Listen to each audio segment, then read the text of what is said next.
as we now recognize them, are purely human inventions. We are interested in certain types of arrangement, useful, aesthetic, or moral, so interested that whenever we find them realized, the fact emphatically rivets our attention. The result is that we work over the contents of the world selectively. It is overflowing with disorderly arrangements from our point of view, but order is the only thing we care for and look at, and by choosing, one can always find some sort of orderly arrangement in the midst of any chaos. If I should throw down 1,000 beans at random upon a table, I could doubtless, by eliminating a sufficient number of them, leave the rest in almost any geometrical pattern you might propose to me, and you might then say that the pattern was the thing prefigured beforehand, and that the other beans were mere irrelevance and packing material. Our dealings with nature are just like this. She is a vast plenum in which our attention draws capricious lines in innumerable directions. We count and name whatever lies upon the special lines we trace, whilst the other things and the untraced lines are neither named nor counted.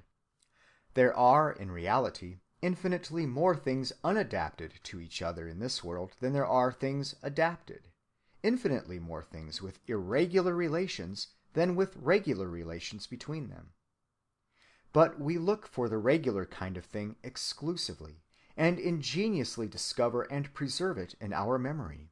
It accumulates with other regular kinds, until the collection of them fills our encyclopedias.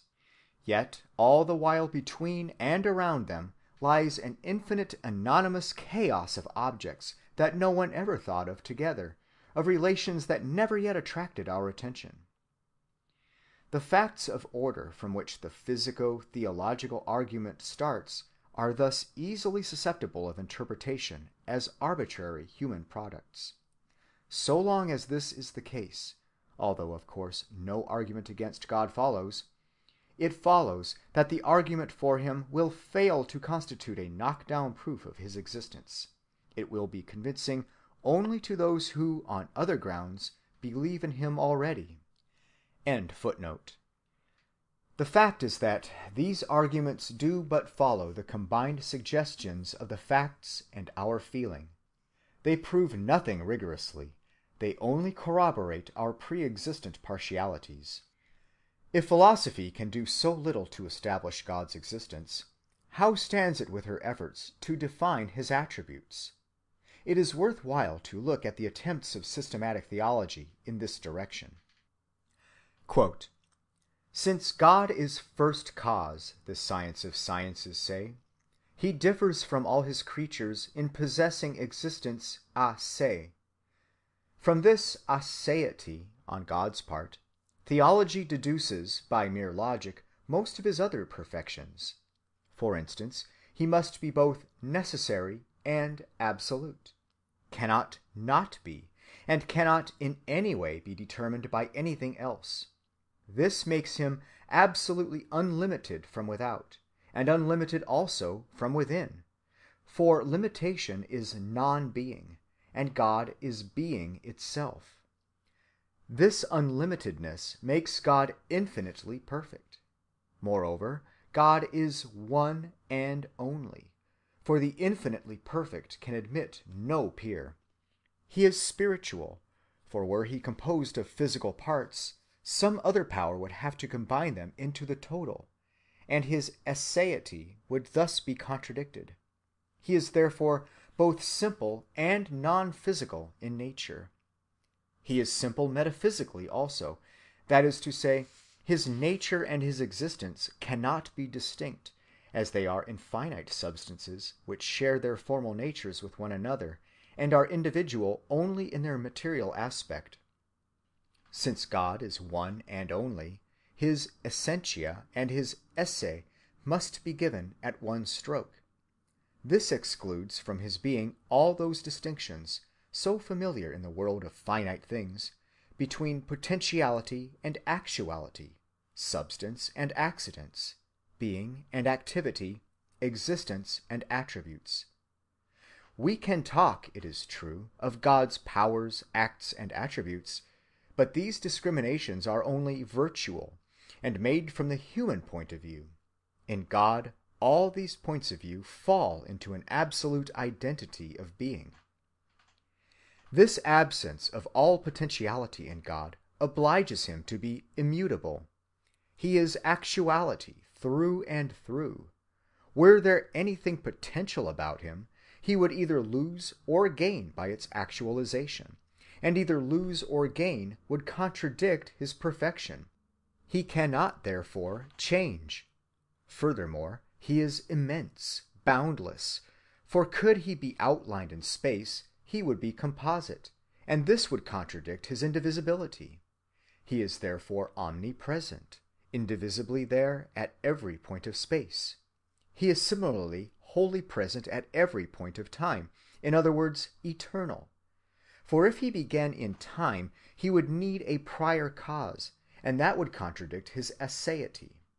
If he ended, it would contradict his necessity. If he went through any succession, it would contradict his immutability. He has intelligence and will, and every other creature perfection, for we have them, and effectus nequit superare causam. In him, however, they are absolutely and eternally in act, and their object, since God can be bounded by naught that is external, can primarily be nothing else than God himself. He knows himself, then, in one eternal indivisible act, and wills himself with an infinite self-pleasure. Since he must of logical necessity thus love and will himself, he cannot be called free ad intra with the freedom of contrarieties that characterizes finite creatures. Ad extra, however, or with respect to his creation, God is free. He cannot need to create, being perfect in being and in happiness already. He wills to create, then, by an absolute freedom. Being thus a substance endowed with intellect and will and freedom, God is a person, and a living person also, for he is both object and subject of his own activity, and to be this distinguishes the living from the lifeless. He is thus absolutely self-sufficient, and his self-knowledge and self-love are both of them infinite and adequate, and need no extraneous conditions to perfect them. He is omniscient, for in knowing himself as cause, he knows all creature things and events by implication. His knowledge is previsive, for he is present to all time. Even our free acts are known beforehand to him, for otherwise his wisdom would admit of successive moments of enrichment, and this would contradict his immutability.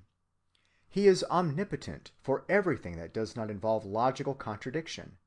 He can make being, in other words, his power includes creation. If what he creates were made of his own substance, it would have to be infinite in essence, as that substance is. But it is finite, so it must be non-divine in substance. If it were made of a substance, an eternally existing matter, for example, which God found there to his hand, and to which he simply gave its form, that would contradict God's definition as first cause, and make him a mere mover of something caused already. The things he creates, then, he creates ex nihilo, and gives them absolute being as so many finite substances additional to himself. The forms which he imprints upon them have their prototypes in his ideas. But as in God there is no such thing as multiplicity, and as these ideas for us are manifold, we must distinguish the ideas as they are in God and the way in which our minds externally imitate them. We must attribute them to him only in a terminative sense as differing aspects, from the finite point of view, of his unique essence. God, of course, is holy, good, and just. He can do no evil, for he is positive being's fullness, and evil is negation. It is true that he has created physical evil in places, but only as a means of wider good, for bonum totius preeminet bonum partis. Moral evil he cannot will, either as end or means, for that would contradict his holiness. By creating free beings,